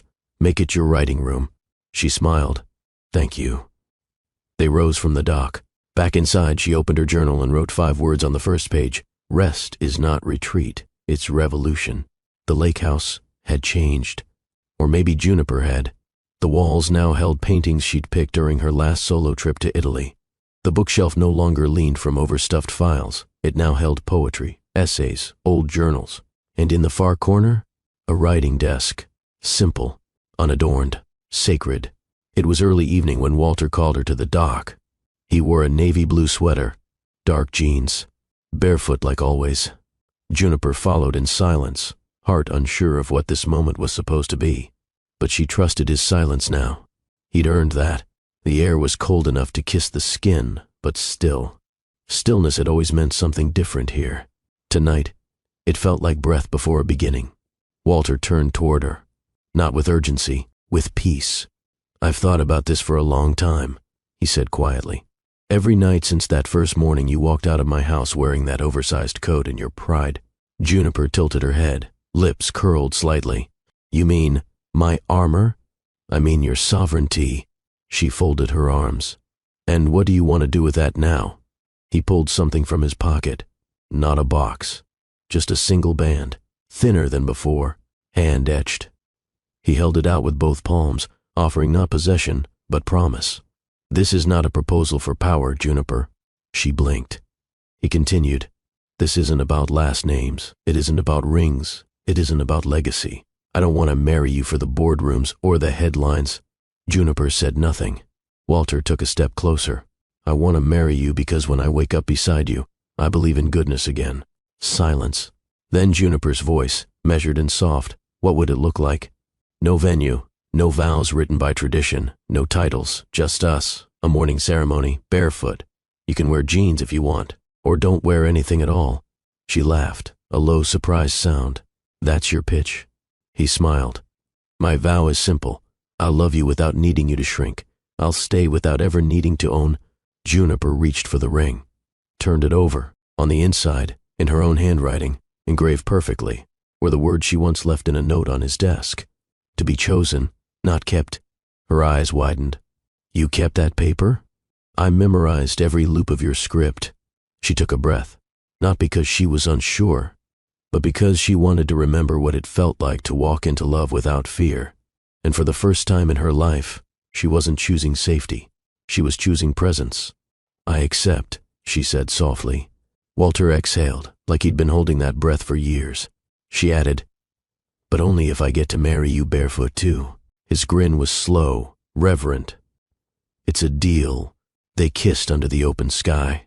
No fireworks, no fanfare, just the gentle clink of a ring sliding onto her finger, her choice, her timing, her terms. The next morning, they stood in front of the fireplace with 2 close friends and a legal officiant who asked, "Do you come of your own free will?" Juniper looked up at Walter. "Always." Walter replied, "No contracts, just forever." And the officiant said, "Then let this union be not the beginning, but the honoring of what you've already built." They didn't announce it. There were no invitations, no designer dresses flown in from Milan, no photographers crouched behind shrubs, no gossip leaks. Only one message left on Juniper's locked screen. This time, you choose.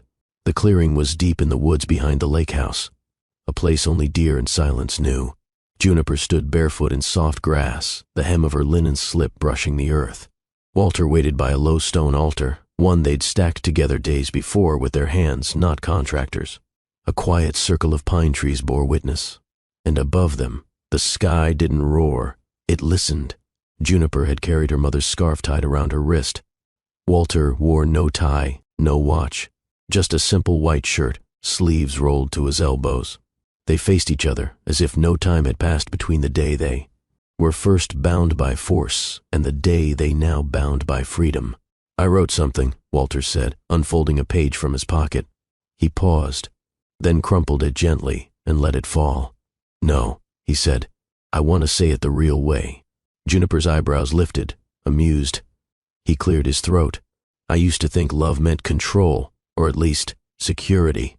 I thought I could measure love by what I could protect. He stepped closer. But I've learned, loving you means letting go. Not losing you, but trusting you. Not watching you, but witnessing you. Juniper's eyes glistened. Walter's voice softened. I vow to stay when it's not easy, to speak when silence hurts, to listen when my pride screams. And above all, to choose you, not because I'm allowed to, but because I want to. Every day. Juniper stepped forward. She didn't carry paper, just her voice and her heart, raw and certain. I was never the woman who dreamt of weddings. Walter nodded. He already knew. But this, she looked around the clearing, this is not a wedding. He blinked. She continued, this is a return to who I was before duty, before I was anyone's tool, anyone's pawn, before Alan made choices for me, before you looked at me with coldness. Walter lowered his eyes. And still, she said, you are here. Not for redemption, but for truth. He looked back up. Juniper placed her palm against his chest. My vow is this, I will never abandon myself again, not even for love, but I will share myself completely with the one who sees me whole. You see me? Walter whispered. I do. She smiled. Then that is enough. There were no rings this time, just touch, and breath, and hands intertwined. They kissed under a canopy of leaves, their foreheads pressed together afterward, neither speaking, both trembling slightly. Afterward, they sat on a flat boulder near the stream. No rush to return to the world. Juniper leaned into his shoulder. Do you think this will last? Walter answered without hesitation. Yes. She tilted her head. Why? Because we didn't build this on roles or rules. We built this on choice. Juniper nodded. That's all I ever wanted. He reached down, plucked a single wildflower, and tucked it behind her ear. You still take my breath away, he whispered. You still give me space to breathe, she replied. The wind picked up slightly, but neither of them moved. Because for once in their lives, time didn't ask them to. The line appeared slowly. First, a faint blur, then bold, undeniable. Juniper stared at it, still, silent, almost reverent. Not in fear. Not yet. Just disbelief. The box had promised 3 minutes. She hadn't waited even one. She knew. Her body had already whispered it weeks ago. The early tiredness, the aversion to her usual tea, the strange ache in her lower back during meditation. But now, here it was. Undeniable. 2 lines. She didn't cry. Not at first. She sat on the closed toilet seat, her robe still belted, the lake house bathroom window cracked open. Cold air drifted in. Juniper watched the trees sway, unaware that the woman inside was no longer just a woman, but a vessel. Not metaphorically. Literally. Her hand went to her belly. Flat still, unchanged to the eye. But everything inside her pulsed differently now. She whispered, Twins? The word trembled in the air like a secret begging to be kept. She didn't tell Walter that night. He'd been in the kitchen, making roasted garlic soup. He always cooked when his brain refused stillness. She watched him from the hallway, the way he leaned into the spices like prayer. She could have said it then, could have walked up to him, placed his hand on her stomach, and watched his eyes widen. But she didn't. Not because she didn't trust him. Because she didn't trust her own peace just yet. The last time she'd carried anything this sacred, it had been the burden of someone else's decisions. A forced marriage. A life not her own, a bed shared with cold silence. And though Walter had changed, she needed to know this joy wasn't temporary, that it belonged to her before it belonged to him. So she hid the strip inside an old leather journal, the same one she wrote poetry in back when she was Alan's shadow. She tucked it between the pages marked, "Things I want to say but haven't yet." The next morning, Walter reached for her under the covers, nuzzling her neck. "You okay?" he murmured. She smiled. "Just thinking." "About what?" She kissed his forehead. "Everything." He didn't press, not because he wasn't curious, but because love, real love, didn't interrogate. It invited. That day, Juniper wandered into the woods alone. Wrapped in a thick cardigan, boots unlaced, scarf around her neck. She found the clearing where they had said their private vows, and she whispered again, "Twins," as if nature could hold the news without breaking. She sat on the grass, pulled her knees to her chest, and imagined 2 heartbeats inside her. Not 1, 2. She pictured tiny hands. One with her fingers, one with Walter's, one curious, one shy. And just like that, she began to cry. Not from fear, not even from joy, but from the overwhelming truth that her body, the same body once controlled, once broken, once bartered, was now writing its own future. From within, she returned home before sunset. Dinner was quiet. Walter watched her longer than usual. "You sure you're okay?" he asked again. Juniper nodded, but her hands fidgeted with her glass. She knew she couldn't hide it forever. But for now, just for one more night, she wanted it to be hers. Not his, not the world's, not the press's, hers. And so she kissed him goodnight with something sacred beneath her tongue. A secret, a beginning, a quiet power, growing. The envelope was unmarked. Walter had found it on his pillow, carefully placed, perfectly centered. Inside, a folded photo, slightly warm from her touch. He opened it and froze. 2 tiny beans, side by side, spines curled like commas, and underneath, in her handwriting, "They're ours." He sat on the edge of the bed. His thumb pressed gently against the edge of the sonogram, as if afraid too much force would erase them. Twins, not in theory, not in someday, but now, inside her, growing. He didn't speak, didn't shout, didn't run to find her. He just stared. And for the first time since childhood, he cried. Not the controlled man-shaped tears he allowed once at his mother's funeral. Not the tight-eyed ones he blinked away during Alan's betrayal. These weren't silent. They weren't hidden. They came in waves, unstoppable, messy, sacred. Juniper found him like that. Curled slightly forward, face in his hands, the sonogram between his fingers. He didn't hear her enter. Didn't feel her until her hand pressed against his back. Warm, steady, anchoring. He turned to her, eyes red, jaw trembling. "I don't know how to do this," he whispered. She sat beside him. "You don't have to know yet. I've never seen it done right, not once." "I know." He swallowed hard. "They'll expect me to be strong." "No," Juniper said gently. "They'll need you to be real." He pulled her into his arms, burying his face into her neck. His body shook, and still she held him. This man, her husband, who once commanded boardrooms with a glare, now breaking in her arms for the life he helped create. When the storm inside him quieted, Walter spoke again. "I spent years thinking legacy was about buildings, empires, control." Juniper brushed her thumb along his temple. "And now," he exhaled, "I think legacy might just be bedtime stories and tiny socks on wooden floors." She smiled. "That sounds like a better empire." He leaned back, looked down at the sonogram again. "I cried the day my father left," he said quietly, "but only once.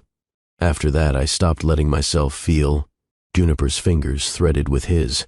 "Maybe these babies aren't just here to teach us how to love them. Maybe they're here to teach us how to love ourselves." Walter closed his eyes, and for the first time in a lifetime, he didn't armor up. He didn't perform. He just felt every ache, every regret, every possibility. Later that night, Juniper placed the sonogram on the dresser beside their bed. Walter kissed her stomach. No speech, no promises, just presence. And when he laid beside her, his hand resting gently over where their children grew, his breath slowed, not because the world got easier, but because, for the first time, he did. They didn't hire decorators. They didn't call assistants or stylists or planners. They went to a small furniture shop near the lake and picked everything themselves. A crib, white with rounded corners, soft cream blankets, a changing table that Walter insisted on assembling alone, though it took him 3 tries. Juniper laughed every time he cursed under his breath, a manual in one hand, a screwdriver in the other. "You run a multinational conglomerate," she teased, "but you can't screw in a drawer slide." He looked up, smirking. That conglomerate doesn't come with tiny wheels and 86 parts labeled wrong. She sat cross-legged on the nursery floor, belly gently rising under her cotton dress. "You're doing fine," she said, and he believed her, not because it was true, but because she said it with pride. They painted the room together, soft sage green. Juniper chose it because it reminded her of fresh beginnings. Walter didn't argue. For once, he didn't need control to feel like himself. He just needed the sound of her humming off-key while she wiped paint from her cheek. At night, they read books out loud, not to each other, but to the 2 lives curled inside her. Walter's voice softened as he read about elephants and oceans and stars. Juniper laid back against his chest, one hand on her belly, the other covering his. "They can hear us," she whispered. He kissed her temple. "Then let's teach them everything we never had." They built routines in the quiet. Morning tea for her, handwritten journal entries for him, evening walks, shared playlists, long glances in the mirror as her body changed. And then, the most intimate act of all, acceptance. Walter started opening up about things he'd never said aloud. The time he stole his father's cufflinks at age 10, hoping he'd come home to look for them. The way he used to memorize the rhythm of boardroom clocks just to drown out his loneliness. The guilt of building an empire and never visiting the grave of the boy he once was. Juniper didn't interrupt. She let him shed layer after layer until he wasn't performing anymore. He was just Walter. In return, she shared her fears. Of not being enough. Of loving too deeply and being left with pieces. Of becoming invisible once her stomach grew full and her hair thinned from hormones. He pulled her close every time and said her name like it was the only thing that ever made sense. One afternoon they stood in the nursery. Crib assembled, blankets folded, a mobile of stars gently spinning above. Walter stared for a long moment. "This room feels safe," he said. Juniper nodded. "That's what I want for them. Safety, without strings, without performance." He looked at her. "And for you?" She smiled.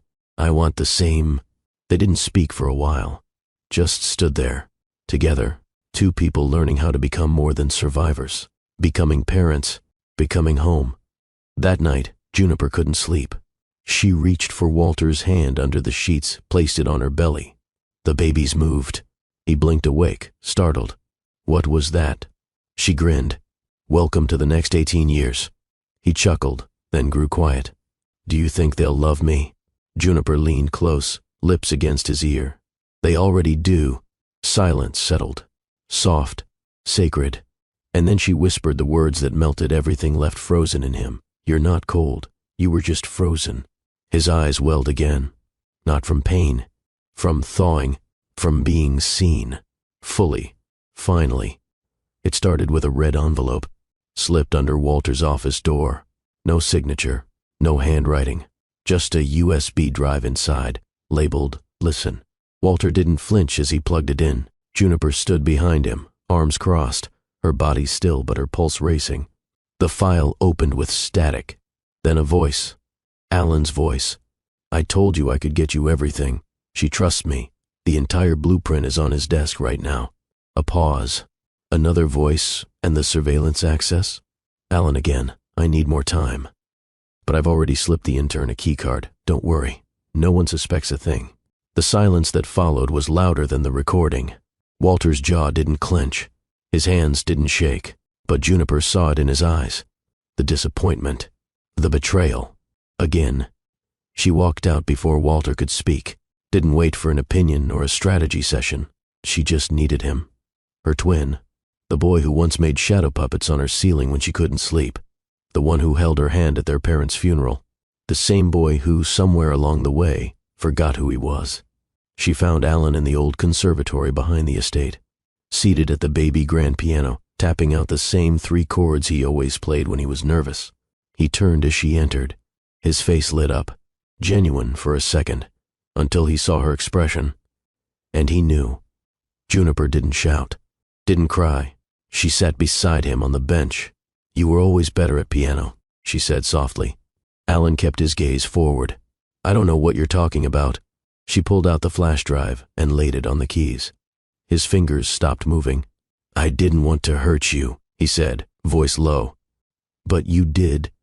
It was supposed to be temporary, just enough to leverage my position back by selling him out." Alan turned to her.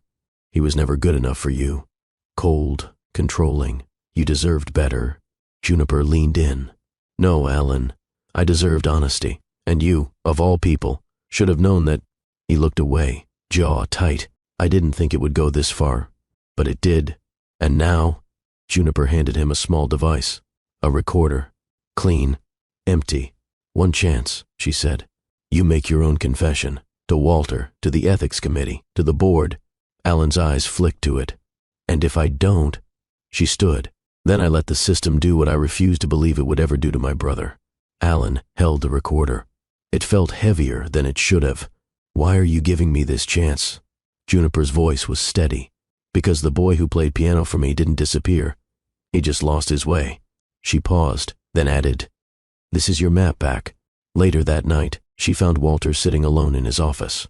The fireplace cast flickers of amber across his face. She handed him the recorder. His voice, his choice.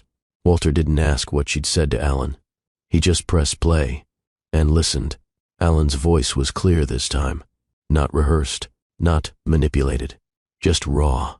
"Walter, this is Alan. No excuses, no loopholes. I betrayed your trust, your name, and worse, my sister. I thought I could outplay a game I didn't respect. I was wrong. This is my admission, and if it costs me everything, I accept it." The tape ended. Silence fell. Juniper sat beside Walter.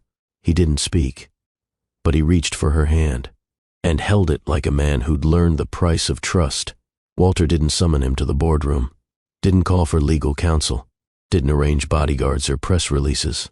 He simply walked into the sunroom where Alan was already waiting, on time, dressed in navy, shoulders squared, as if it was still a debate, still a game. Alan stood. "Before you say anything—" "No," Walter interrupted, voice calm but clipped. "You'll listen." Alan's mouth closed.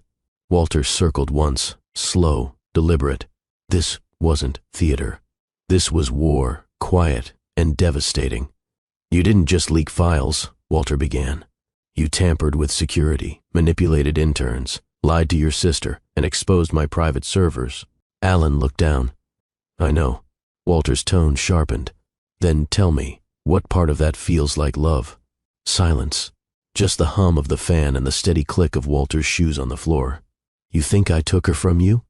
Walter continued. "That I manipulated her into marriage, into this life, into this change?" Alan's jaw twitched.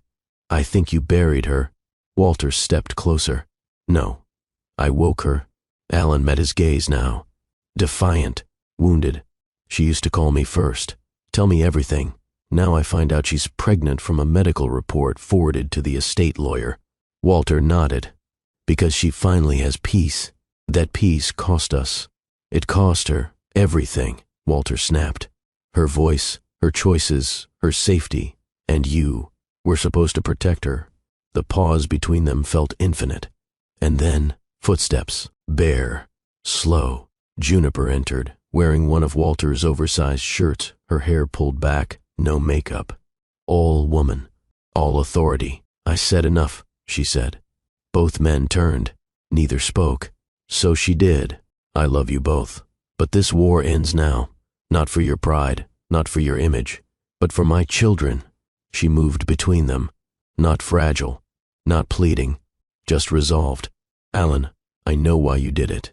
And Walter, I know why it hurts, but I won't raise twins in a house built on your anger." She looked at Alan. "You broke my heart, but not beyond repair." Then at Walter. "You saved me, but that doesn't give you license to crush him." Neither man moved. She exhaled slowly, then added, "I want both of you at the hospital next week, when we hear their heartbeats." Alan's eyes glistened. Walter didn't flinch, but the fire in him dimmed. They weren't enemies, not really. They were just two men trying to protect the same woman, differently, and failing her in the process. Walter extended a hand. Alan stared at it. Then, after a long moment, took it. Not tightly, but sincerely. Juniper's eyes softened. "Thank you," she said, "for choosing peace over possession." That night, as she lay curled in Walter's arms, she whispered, "I don't need perfection. I just need presence." Walter kissed the top of her head and made her a quiet vow. "Then that's what I'll be." The letter arrived without a signature, typed on thick paper, delivered by hand, addressed to the Committee of National Integrity. Resignation, effective immediately. Alan was walking away, not just from politics, from the game, from the theater of pretending, from the ambition that nearly destroyed everything. Walter read it first, seated at the head of the dining table. Juniper stood across from him, arms folded, expression unreadable. "He didn't tell you?" Walter asked. She shook her head, didn't blink, didn't flinch, just stared at the page, and nodded. No press conference followed, no scandal, no leaks. Alan declined all interviews. He simply packed his bags, transferred power to a deputy, and took a one-way flight out of the capital. Destination unknown, but for once, Juniper didn't need details. She didn't ask for explanations. Just space. 3 days later, she found something on the nursery dresser. A silver box. No ribbon. No note. Inside, a pair of baby booties, hand-knitted. Tiny. Soft. In different colors. One blue. One gold. She smiled without meaning to, and sat on the edge of the bed, holding them like a peace offering. Because that's what they were. She didn't call him, didn't text, didn't send a reply or ask who made them. She just placed the booties on the shelf above the cribs, side by side. A quiet yes, a silent pardon. Walter noticed the change the same night. They were brushing their teeth side by side when he said it. "You're lighter." Juniper looked at him in the mirror, wiped her mouth with a towel. "I stopped needing revenge." He turned to her. "You never needed it." She paused, smiled faintly. "You're right. I just needed to stop bleeding." Outside, the wind picked up, autumn brushing its fingertips across the lawn. Inside, peace settled, not loudly, not dramatically, just enough to be felt. Alan's face would disappear from screens, his name from headlines, but for Juniper, he wouldn't vanish. He'd just step into the background of her story, where old things rested, where forgiveness lived without needing applause, and where family meant presence, not perfection. She sat by the window that night, watching the sky, hands on her stomach, and whispered, "You'll know him as the man who made mistakes, but never again as the one who refused to learn." No podium, no headlines, no handlers fussing with microphones, just sunlight and a gentle breeze whispering through the open terrace doors. The photographer was a friend of Juniper's from art school. No makeup crew, no wardrobe stylists. Just them, Walter, Juniper, and 2 tiny miracles wrapped in muslin blankets. "Where do you want us?" Juniper asked, cradling one of the girls against her chest. "By the balcony," the photographer replied gently, adjusting her lens. "Where the light kisses your shoulders." Walter shifted the other baby from one arm to the next. He still hadn't quite mastered the hold, but his hands were tender now, never trembling. He wore a soft ivory shirt, sleeves rolled to his elbows. Juniper was in a loose earth-toned dress, barefoot, curls unpinned. No power, no armor, just soul. The babies didn't fuss. One blinked up at her father with ocean-wide curiosity. The other, nestled in Juniper's arms, yawned like a kitten.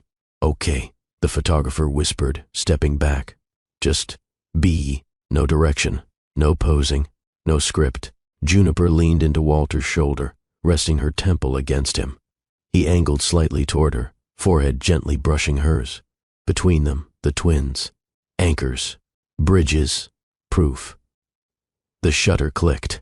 Once, then again, and again, not to capture perfection, but presence. "Let's take one more," the photographer suggested softly. "This time, look at each other." They did. Juniper's eyes were soft, lips parted slightly in awe. Walter's gaze held steady, the weight of everything he nearly lost layered behind the quiet love he now wore like second skin. He mouthed something. 3 words. Not, "I love you." Not, "We made it." Just, "Thank you for staying." Juniper didn't answer. She just smiled. And that was enough. Later, once the babies were tucked into their cribs and the soft lull of Mozart played from the corner speaker, Walter poured them both tea. No champagne, just quiet jasmine. He handed her a cup and sat beside her on the nursery carpet. She showed him the first print from the photo session. He stared at it for a long time, not speaking, just tracing it with his eyes. "You don't look like a CEO anymore," she said, watching him. Walter glanced up. "Good." She nudged his shoulder with hers. "You look like a man I would have fallen for even if we met in a coffee shop." He chuckled. "Would you have trusted me back then?"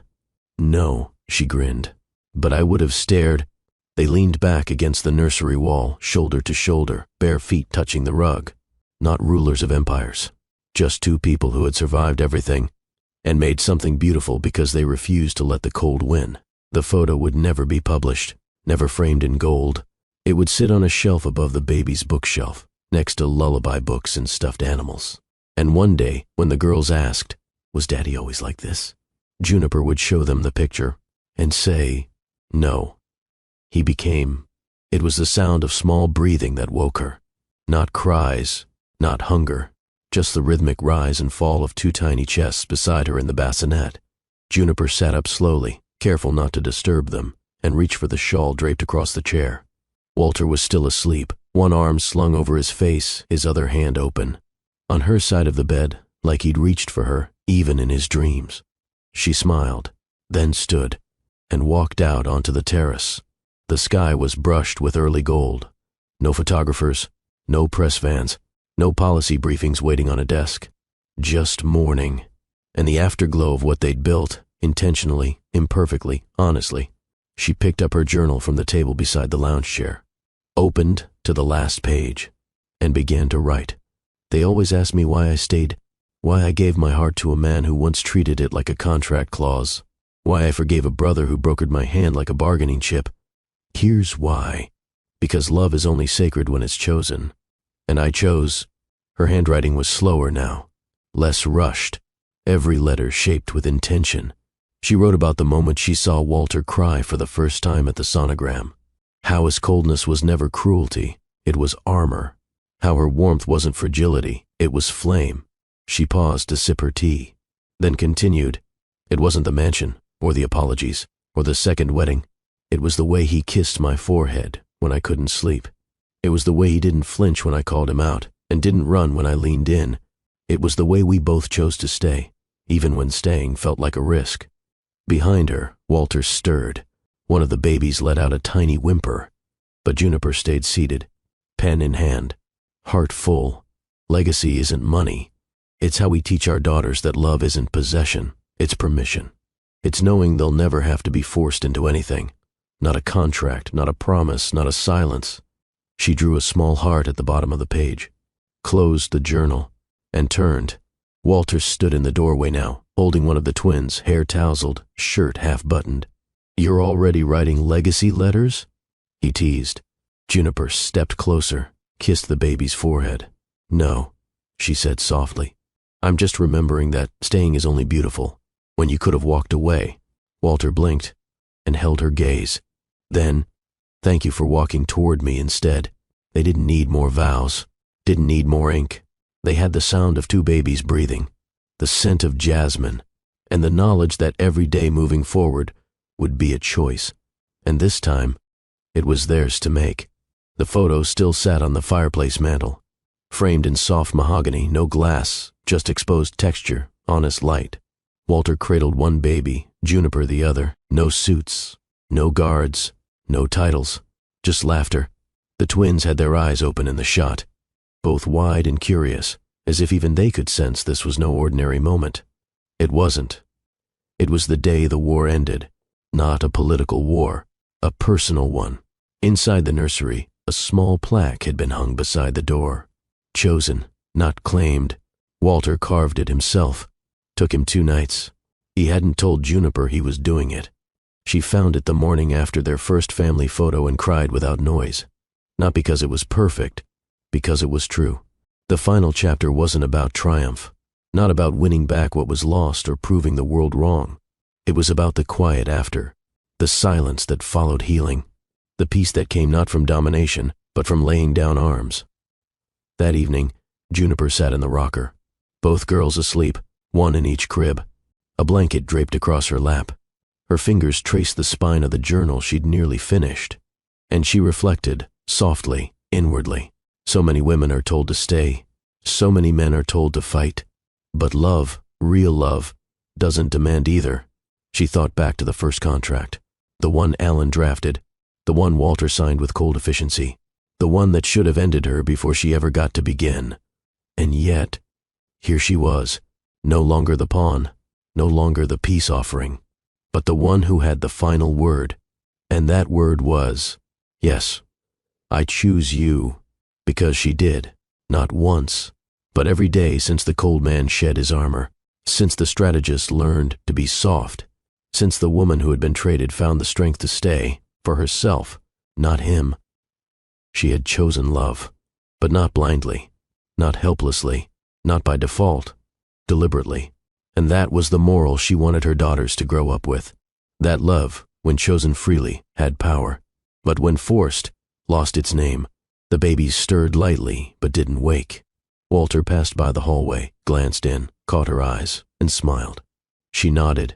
He didn't need to say anything. They understood now that no vow written in ink could ever match one written in sacrifice.